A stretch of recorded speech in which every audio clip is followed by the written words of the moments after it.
अपने कई संबंधियों के पास गए कि वो हमें कुछ मदद कर दे ताकि हम पटना जा सके और इंजीनियरिंग की तैयारी कर सके। इसके बाद वास्तविक तौर पर जीवन में संघर्ष की शुरुआत हुई, क्योंकि हमने माँ और पिताजी दोनों का जो सपना था उस सपना को हमने चकनाचूर कर दिया था। एकदम अंधकार में जीवन हो जाता है कि अब क्या होगा, फ्यूचर का क्या होगा। हमारे पास अब दो रास्ता था, एक तो सरकारी जॉब और दूसरा जो है आपको इधर कोचिंग।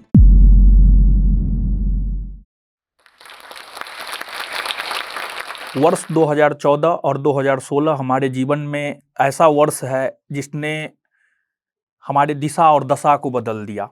वर्ष 2014 में हमारे दादाजी को कैंसर हो गया था और उस समय आर्थिक रूप से हम इतने मजबूत नहीं थे कि हम अपने दादाजी का इलाज करवा पाएँ। लेकिन उस टाइम हमारे दिमाग में एक बात आया कि कुछ बड़ा करना है, कुछ ऐसा करना है ताकि आर्थिक तंगी परिवार से खत्म हो जाए।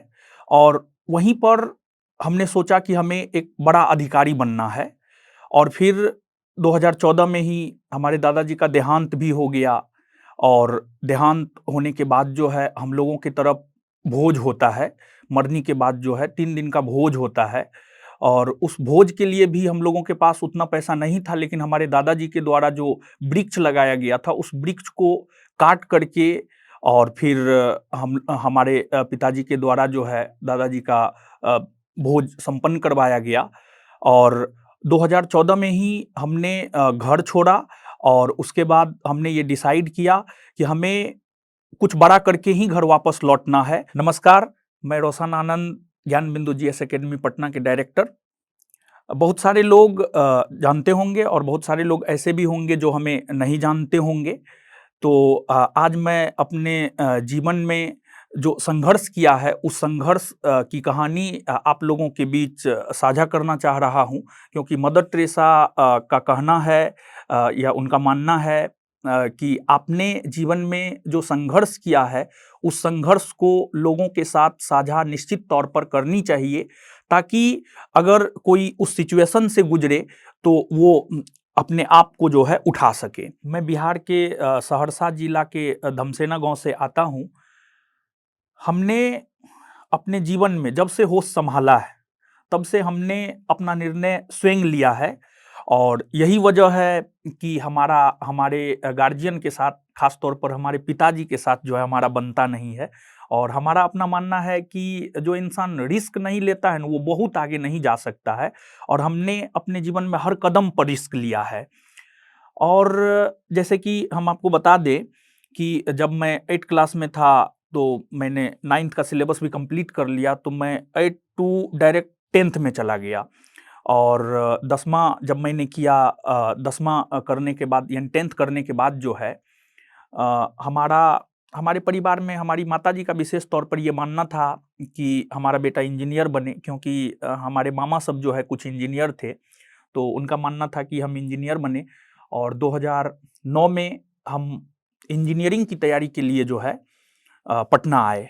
और जब हम पटना आ रहे थे तो हम लोगों का बस खेती-बाड़ी था, बहुत ज़्यादा कुछ था नहीं। तो किसान के पास तो आप जानते ही हैं पैसा का काफ़ी किल्लत होता है। तो पटना आने के लिए हमें 50,000 रुपया चाहिए था और वो 50,000 रुपया भी हमारे गार्जियन के पास नहीं था। तो हमने खुद साइकिल उठा करके हम अपने कई संबंधियों के पास गए कि वो हमें कुछ मदद कर दे ताकि हम पटना जा सके और इंजीनियरिंग की तैयारी कर सके। लेकिन किसी भी संबंधी ने हमें कोई भी मदद नहीं किया। और फिर हमारे पिताजी जमीन बटिया पे लगाए। हम लोग की तरफ जो है जमीन बटिया पे लगाया जाता है, मतलब साल 2 साल के लिए, यानी कट्ठा के हिसाब से होता है। तो वो 50,000 रुपया इकट्ठा करके हम पटना आए और फिर पटना में तैयारी करना शुरू किए और फिर पटना में इंजीनियरिंग का तैयारी किए। लेकिन पटना में बहुत ज़्यादा तैयारी हमारा नहीं हो पाया। तो फिर हम थोड़ा ज़िद्दी भी हैं, तो हम अपने गार्जियन को बोले कि नहीं, हमें कोटा जाना है, इंजीनियरिंग का तैयारी करने के लिए हमें कोटा जाना है। और फिर हम 1 साल के लिए कोटा भी गए। और जब हम कोटा जा रहे थे तो हमारे पिताजी ज़मीन बेचे थे और कोटा में रह कर के इंजीनियरिंग का अच्छा तैयारी हुआ और AIEEE हमारा निकला और उसमें BIT मेसरा में हमारा एडमिशन हुआ। और लगभग, लेकिन हम पूरा बीटेक भी कोर्स कंप्लीट नहीं कर पाए। हमारा सेशन था 2012 से 2016, लेकिन 2012 से 2013 सिर्फ हम 1 साल ही जो है बीआईटी मेसरा में रह पाए। और उसके पीछे एक आर्थिक तंगी भी था, क्योंकि जब हमारा एडमिशन हो रहा था तो उस टाइम में हमारे पिताजी जो है ज़मीन बेचे थे, ज़मीन बेच करके जो है हमको दिए थे। और फिर वहाँ पर आर्थिक तंगी से काफ़ी ज़्यादा जूझने लगे थे हम। लेकिन पिताजी का इच्छा था और माताजी का भी इच्छा था कि नहीं, जो है आपको बीटेक क्लियर करना है। लेकिन हमें लगा कि इसमें बहुत ज़्यादा स्कोप नहीं है। 1 साल रहते-रहते जो है हमको लगा कि इसमें हम मैक्सिमम बहुत ज़्यादा कुछ नहीं कर सकते हैं, ऐसा हमें एहसास हुआ। और फिर हम 2013 में ड्रॉप आउट हो गए, कॉलेज छोड़ दिए। और इसके बाद वास्तविक तौर पर जीवन में संघर्ष की शुरुआत हुई, क्योंकि हमने माँ और पिताजी दोनों का जो सपना था, उस सपना को हमने चकनाचूर कर दिया था। और इसी वजह से 2013 में हमारी माताजी, हमारे पिताजी सब कोई हमको छोड़ दिए और फिर हम वापस पटना रिटर्न हुए। और पटना जब आए तो उस दौरान जो है कुछ दोस्तों ने मदद किया, और उन कुछ दोस्तों की मदद से जो है हम पटना में लगभग 2013 से 2014 तक रहे। और 2014 में हमारा पहला रिजल्ट हुआ था, बिहार पुलिस का रिजल्ट हुआ था। 2014 में बिहार पुलिस का हमने एग्जाम दिया, लेकिन हम उसमें फिजिकल में डिस्क्वालीफाई हो गए थे। क्योंकि देखिए, कहा जाता है कि अगर कुछ नहीं हो रहा है तो उससे बेहतर होना है। तो 2014 में बिहार पुलिस का हमने परीक्षा दिया, लेकिन वहाँ पर हम डिस्क्वालीफाई हो गए, फाइनल नहीं हो पाया। और फिर 2014 में हमने आपको बताया भी था इंट्रो में कि 2014 हमारे जीवन का बहुत महत्वपूर्ण वर्ष है, क्योंकि वहाँ से हमने कुछ बड़ा करने के बारे में सोचना शुरू किया कि नहीं, हमें कुछ बड़ा करना है, मतलब ऐसा करना है कि परिवार में आर्थिक तंगी ना हो। और 2014 में हमने आपको इंट्रो में बताया ही था कि हमारे दादाजी को कैंसर हो गया था और फिर इलाज के लिए पैसा था नहीं। तो फिर जो है संबंधी सब भी बहुत ज़्यादा मदद नहीं किए, दादाजी का देहांत हो गया। और उसके बाद जो है फिर हम पटना, उनको जला करके पटना आए, उनके भोज में भी हम नहीं गए, उनको जला करके पटना आए और फिर अपने मिशन में लग गए। और 2014 में हमने ये सोच लिया था कि हमें बड़े अधिकारी बनना है। और 2014 से 2016 तक हमने बीपीएससी का तैयारी किया। और हमारे में एक चीज़ है कि हम किसी भी चीज़ को एक बार शिद्दत से चाहते हैं, अगर मिला तो ठीक है, नहीं मिला फिर स्किप करके आगे बढ़ जाते हैं। तो 2014 से 2016 तक हमने बीपीएससी यूपीएससी का तैयारी किया। और 60 से 62 भी बीपीएससी में हम इंटरव्यू तक गए, लेकिन मेरिट नहीं बना और उसके बाद फिर हम छोड़ दिए।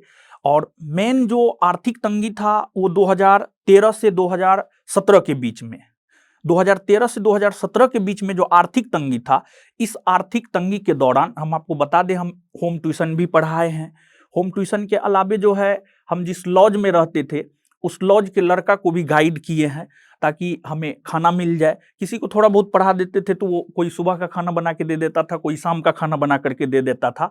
लेकिन ये जो 2013 से 2017 का सेशन है, इस सेशन के दौरान जो हमने अनेकों लोगों को गाइड किया, वो लोग धीरे धीरे सफल होने लगे। तो उन लोगों ने ही हमें प्रेरित किया कि नहीं, कोचिंग खोला जाए, अपना कोचिंग खोला जाए। और इस दौरान 2013 से 2017 के दौरान गार्जियन का कोई सपोर्ट नहीं था, बस एज इट इज जैसे तैसे दोस्त से लेकर के होम ट्यूशन पढ़ा करके, या फिर जो है आपको किसी ना किसी जरिए किसी से कर्जा लेकर के जो है आपको अपना जीवन यापन किए। लेकिन 2017 में एक डिसीजन लिए कि कुछ करना है, बीपीएससी भी नहीं हुआ फाइनल, और फिर दूसरा एग्जाम भी फाइनल नहीं हो पा रहा था। तो 2017 में हमने सोचा कि कुछ करना है, अब ऐसे कैसे जिंदगी चलेगा, कितना दिन तक ऐसे जिएंगे, एज इट इज कितना दिन तक जिंदगी जिया जाए। तो फिर 2017 1 सितंबर 2017 को हमने ज्ञान बिंदु जीएस एकेडमी पटना की स्थापना किया। और यहाँ पर हम आपको बताते चले कि जब हम कोचिंग खोलने जा रहे थे तो गार्जियन का सपोर्ट नहीं था। तो हमारा एक दोस्त हुआ करता था सुधांशु, जो कि मधेपुरा जिला के हैं, वो हमको किसी से इंटरेस्ट पे पैसा दिलाए, 1 लाख रुपया इंटरेस्ट पे दिलाए थे। उसमें से कुछ रूम ओनर को सिक्योरिटी मनी दिए, और फिर जो है बेंच डेस्क, मतलब वो क्लासरूम का कैपेसिटी मात्र 50 था। और वो क्लासरूम आज भी हमारे पास है और उसको आज हमने लाइब्रेरी बना दिया है। और वो क्लासरूम हमारे लिए बहुत लक्की साबित हुआ। और उस क्लासरूम में शुरू में तो 1-2 बैच बना था, लेकिन उस क्लासरूम का फायदा हमें इतना ज़्यादा हुआ, मतलब एक प्रकार से कहिए तो वो रोड पे था। मतलब जो भी जाता था, मतलब एक कैंपस है जहाँ हमारा संस्थान है, वहाँ पर एक कैंपस है और उस कैंपस के भीतर जो है लगभग 20 प्लस कोचिंग है। और हमारा क्लासरूम जो है शुरू में था और खिड़की था, तो हम जो पढ़ाते थे ना, तो बच्चा सुनता था, मतलब दूसरे कोचिंग में जाने वाले बच्चा जो है उसको सुनता था। और इससे भी हमें काफ़ी ज़्यादा फ़ायदा हुआ, मतलब लोगों को पसंद आ रहा था, मतलब अपनी भाषा में एकदम जितना सरल से सरल भाषा हो सकता है, उस सरल भाषा में समझाते थे, पढ़ाते थे, तो लोगों को पसंद आया। और फिर उस छोटा क्लासरूम से फिर बड़ा क्लासरूम लिए, फिर तीसरा लिए, फिर चौथा लिए, और आज के डेट में तो हमको क्लासरूम बड़ा नहीं मिलता है। मतलब जिस एरिया में हमारा संस्थान है, उस एरिया में हमें बड़ा क्लासरूम नहीं मिलता है। मतलब आज के डेट में हज़ारों की संख्या में बच्चे एक-एक बैच में आते हैं। तो और यहाँ पर हम आपको बताते चले कि जब हम कोचिंग खोले थे 2017 में, तो एक दोस्त ने हमें 1 लाख रुपया इंटरेस्ट पे किसी और से दिलाया, और उसको हम पैसा जानबूझ करके नहीं दे रहे थे। जब पैसा आने लगा तो जानबूझ करके नहीं दे रहे थे, लेकिन लास्टली 2022 में, मतलब हम 1 लाख रुपया उनसे लिए और इंटरेस्ट में 1 लाख से ज़्यादा हम उनको दे दिए। मतलब 2017 और 2022, मतलब 5 साल के बाद जो है हम उसको कर्जा चुका पाए थे। तो 2017 में शुरू किए और फिर 2018 में बिहार दरोगा का वैकेंसी आया, और हमारे संस्थान को दरोगा फैक्ट्री कहा जाता है, क्योंकि वहाँ हमारे संस्थान से जो है बल्क में, मतलब 2-4 नहीं, सैकड़ों की संख्या में जो है लोग निकलते हैं, पास आउट होते हैं, मतलब फाइनली दरोगा बनते हैं। तो 2018 में पहली बार 1717 पोस्ट के लिए बिहार एसआई का वैकेंसी आया। तो फिर हमने स्वयं भी फॉर्म भरा, और बहुत सारे छात्र जो हमारे साथ जुड़ करके तैयारी कर रहे थे, वे लोग भी फॉर्म भरे थे। तो फिर उसमें प्रीलिम्स हुआ, हमारे बहुत सारे छात्रों का प्रीलिम्स हुआ, हमारे बहुत सारे छात्रों का मेंस हुआ, मेरा भी प्रीलिम्स हुआ, मेरा भी मेंस हुआ। और हम अपने छात्रों के साथ जो है फिजिकल की तैयारी करते थे। लेकिन मेरा फिजिकल नहीं निकलने का रीजन ये था कि हमारे पास अब 2 रास्ता था, एक तो सरकारी जॉब और दूसरा जो है आपको इधर कोचिंग। तो फिर यहाँ से हम ये साझा करना चाह रहे हैं कि कभी भी अगर 2 ऑप्शन हो ना, तो हम लोग कॉन्संट्रेट नहीं कर पाते हैं।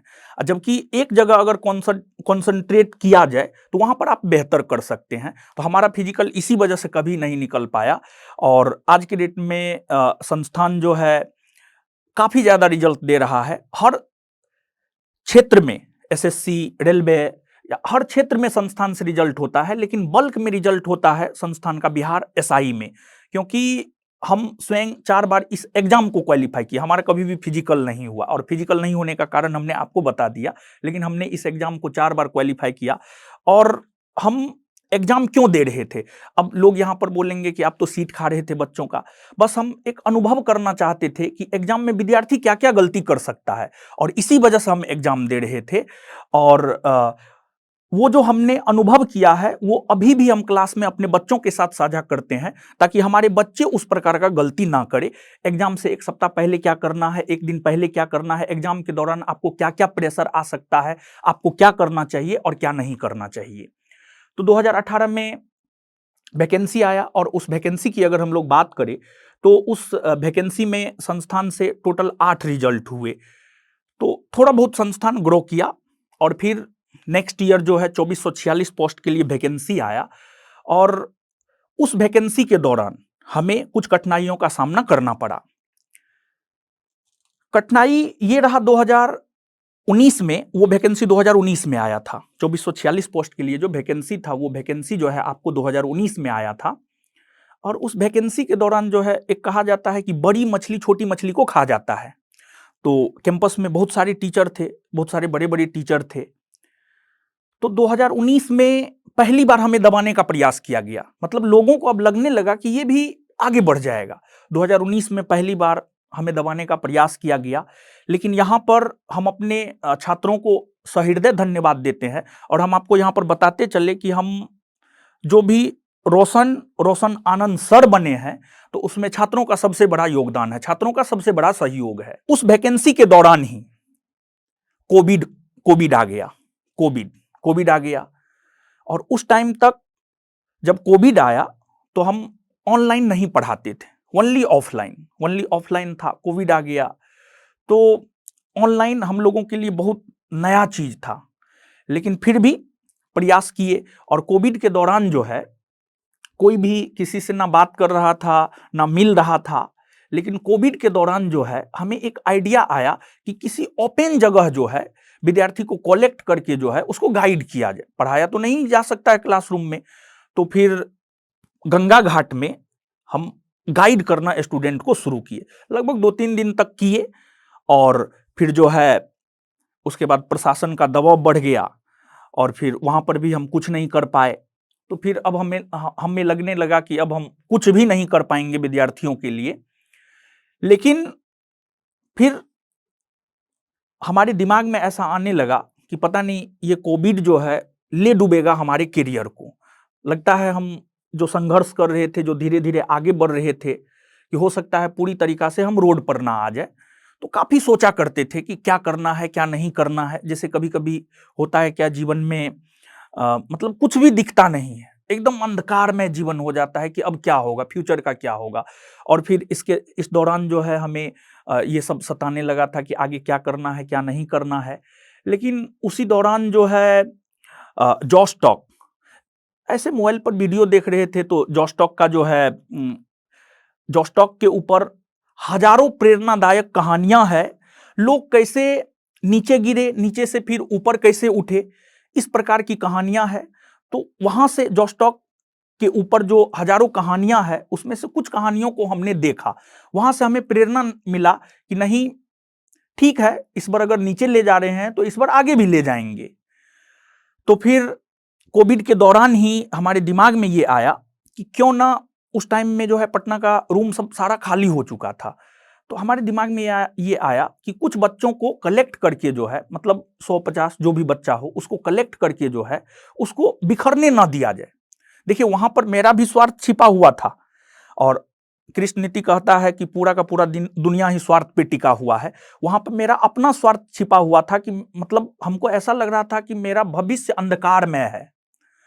लेकिन स्टूडेंट बिहार के भीतर सरकारी जॉब का भी काफी ज्यादा महत्व होता है। तो हमने कुछ स्टूडेंट से संपर्क किया कि हम ऐसा सोच रहे हैं कि हम एक हॉस्टल ले और उसमें हम आपको गाइड करें, उसमें हम आपको पढ़ाएं, क्या आप लोग एग्री हैं?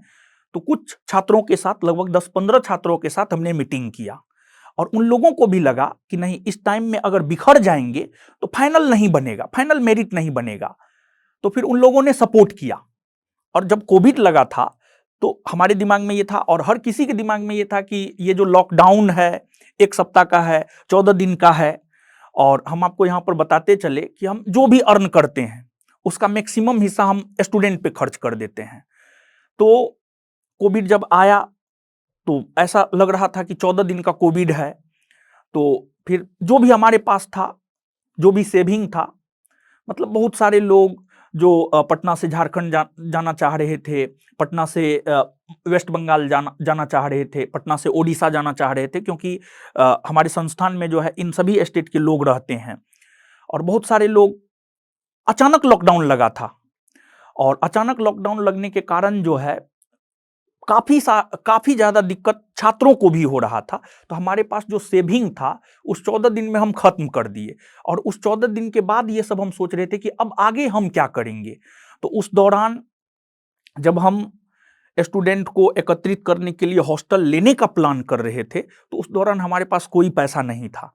लेकिन 1717 पोस्ट में संस्थान से जो टोटल 8 रिजल्ट, जिसमें 6 लड़का और 2 लड़की, उन 8 स्टूडेंट में से हमने सिर्फ एक स्टूडेंट को फोन किया और हमने कहा कि हमें 1 लाख रुपया की जरूरत है, जैसे ही हमको आएगा हम आपको लौटा देंगे। और फिर हमको लगता है मुश्किल से 2 मिनट नहीं हुआ होगा, हमारे अकाउंट में 1 लाख रुपया आ गया। और उस 1 लाख रुपया से हम हॉस्टल लिए और हॉस्टल ले करके लगभग 100 स्टूडेंट को उसमें रखे और उस 100 स्टूडेंट में से अंतिम जाते जाते मात्र 55 स्टूडेंट बचा और 55 स्टूडेंट में से 45 का फाइनल सिलेक्शन हुआ। और ओवरऑल कोचिंग के दृष्टिकोण से अगर देखा जाए, मतलब वो तो हॉस्टल था, हॉस्टल के अलावे कोचिंग से भी बहुत सारे छात्र जुड़े हुए थे। तो ओवरऑल अगर उस 2446 पोस्ट की वैकेंसी में देखा जाए तो उसमें 100 प्लस रिजल्ट संस्थान से हुआ था, और उसके बाद ही कोचिंग बूम किया। और फिर छात्रों का सहयोग अभी तक बना हुआ है, क्योंकि छात्र जिस उद्देश्य से आते हैं, हम और हमारे जो भी सहयोगी शिक्षक हैं, बिट्टू झा सर हैं तथा अन्य शिक्षक हैं, सभी का काफ़ी ज़्यादा सहयोग रहा है। और फिर इसके बाद जो है फिर 2213 पोस्ट की वैकेंसी आई, उसमें संस्थान से 200 प्लस रिजल्ट हुए। और फिर 1275 पोस्ट की वैकेंसी आई, उसमें संस्थान से 300 प्लस रिजल्ट हुए। वैसे तो हर किसी का जीवन संघर्ष में रहा है, और जिसने संघर्ष किया है वही इतिहास रचता है, ऐसा कहा जाता है। तो काफ़ी ज़्यादा संघर्ष में हमारा भी जीवन रहा है, और इस संघर्ष के दौरान काफ़ी ज़्यादा उतार चढ़ाव हमारे भी जीवन में आए। तो हमने जो अपने जीवन में महसूस किया है कि कभी भी हतोत्साहित नहीं होना चाहिए, और धैर्यवान बन करके जो है लगातार काम करते रहना चाहिए। और लगातार काम करने से ही कुछ भी संभव हो पाता है। और अगर इंसान के भीतर इच्छा शक्ति हो ना, तो वो कुछ भी कर सकता है। जैसे कि हम एक दो एग्जाम्पल देना चाहते हैं कि एक पटना जिला के ही रंजीत कुमार हैं, वो भी एसआई हैं अभी। उनके बारे में हम आपको बता दें कि उनके पास सिर्फ रहने के लिए घर था। उनके भाई जो है मजदूरी करके उनको पढ़ाते थे, उनका दोस्त उनको मदद करता था। लेकिन आज की डेट में वो स्वयं सब इंस्पेक्टर बना है, और आज की डेट में 5 स्टूडेंट को सहयोग कर रहा है, वो पढ़ने में सहयोग कर रहा है, क्योंकि उसको भी उसका दोस्त मदद किया था, इसी वजह से वो अपने दोस्त को मदद कर रहा है। और जीवन में कभी भी हतोत्साहित होकर के अपने लक्ष्य को छोड़ने से भी कुछ नहीं होता है, क्योंकि हमने देखा है। एक और एग्जाम्पल हम यहाँ पर आपको लेना चाहते हैं। एक अंजलि कुमारी है, सुपौल जिला की है। वो काफ़ी लंबे समय से, मतलब 2019 से तैयारी कर रही थी, और उसका नहीं हो पा रहा था। लेकिन उसका था दृढ़ संकल्प था कि हमें बनना है तो ऐसा ही बनना है। और इस बार 2024 में जो 1275 पोस्ट का वैकेंसी था, उसमें जो है उसका फाइनल सिलेक्शन हो गया है। फाइनली हमने जो अपने जीवन में कुछ सीखा है, वो भी हम आपसे शेयर करना चाहते हैं, वो भी हम आपको बतलाना चाहते हैं। कि क्योंकि देखिए, हम इतिहास पढ़े हैं, तो इतिहास हमें यह सिखाता है कि जीवन के किस कंडीशन में कौन सा निर्णय लेना चाहिए। तो जैसे कुछ भी होता है तो हम लोग बहुत ज़्यादा हतोत्साहित हो जाते हैं, क्या होगा क्या नहीं होगा। आजकल तो लोग सुसाइड तक करने पर उतारू हो जाते हैं। लेकिन हमेशा याद रखना है कि कोई भी सरकारी जॉब या कुछ भी आपके जीवन से बड़ा नहीं हो सकता है। सबसे बड़ा आपका जीवन है, आपका जीवन है तो सब कुछ है। और अगर आप अपने जीवन में बहुत कुछ करना चाहते हैं, तो आपको अनुशासित होकर के काम करना पड़ेगा और त्याग करना पड़ेगा। हमने जो जीवन में सीखा है, त्याग सफलता के लिए सबसे बड़ा अगर कुछ है तो वो त्याग है। और जो भी इंसान त्याग करने के लिए तैयार है, उसे जीवन में सफल होने से दुनिया का कोई ताकत नहीं रोक सकता है। तो दोस्तों, 15 साल के उम्र में मैंने घर छोड़ा था कुछ बड़ा करने को लेकर, लेकिन मैं एक सरकारी अधिकारी तो नहीं बन पाया।